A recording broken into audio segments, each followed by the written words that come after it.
दोस्तों आज हम बताएंगे एक से ज्यादा घरों का एचआरए क्लेम करने पर कितनी मिलती है टैक्स में छूट। जानिए इसके नियम। दोस्तों अगर आप भी जानना चाहते हो नियम के बारे में तो बने रहिए मेरे साथ इस वीडियो में लास्ट तक। अगर आप मेरे चैनल में फर्स्ट टाइम है तो कृपया करके चैनल को सब्सक्राइब और वीडियो को लाइक और शेयर करना ना भूलना। टैक्स बचाने के लिए एक से ज्यादा घरों का एचआरए क्लेम करना आपके लिए कितना सही रहता है, ये सवाल अक्सर कई लोगों के मन में आता है। इस आर्टिकल में आप जानेंगे कि टैक्स में राहत पाने के लिए एक से ज्यादा घरों का एचआरए लेना आपके लिए सही है या नहीं।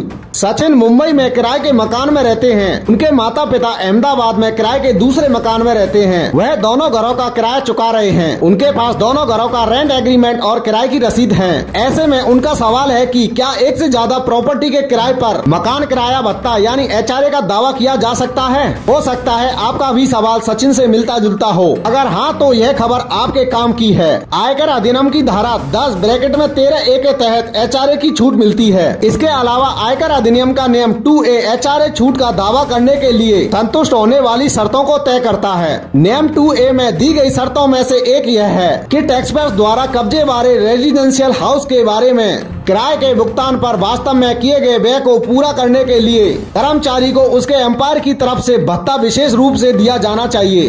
एचआरए छूट केवल आपके द्वारा किराए पर लिए गए रेजिडेंशियल हाउस के संबंध में मिलेगी।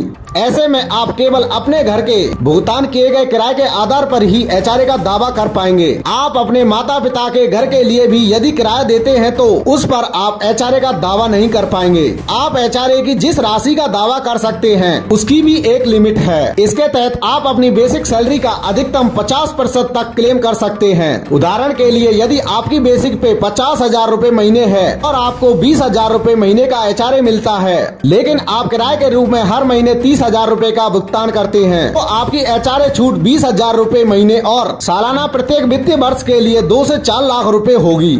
यहाँ आपके लिए यह ध्यान देने वाली बात है कि एचआरए छूट आपकी टैक्सेबल इनकम से कटौती है, यानी आपकी टैक्सेबल इनकम जितनी कम होगी आपकी आयकर देनदारी उतनी ही कम होगी। आप यदि एक से ज्यादा प्रॉपर्टी के लिए एचआरए का दावा कर रहे हैं तो आयकर विभाग आपके दावे की जांच कर सकता है। इसके लिए नियमानुसार एचआरए का दावा करें। उचित दस्तावेज बनाए रखना और यह सुनिश्चित करना महत्वपूर्ण है कि आप दोनों संपत्तियों के लिए एचआरए का दावा करने के पात्र हैं। आपको अपने एम्प्लॉयर को दोनों प्रॉपर्टी का रेंट एग्रीमेंट दोनों प्रॉपर्टी की किराए की रसीदों के साथ ही आपके एम्प्लॉयर की तरफ से दिया गया घोषणा पत्र जिसमें कहा गया है कि आपने दोनों संपत्तियों के लिए एक साथ एचआरए का दावा नहीं किया गया है।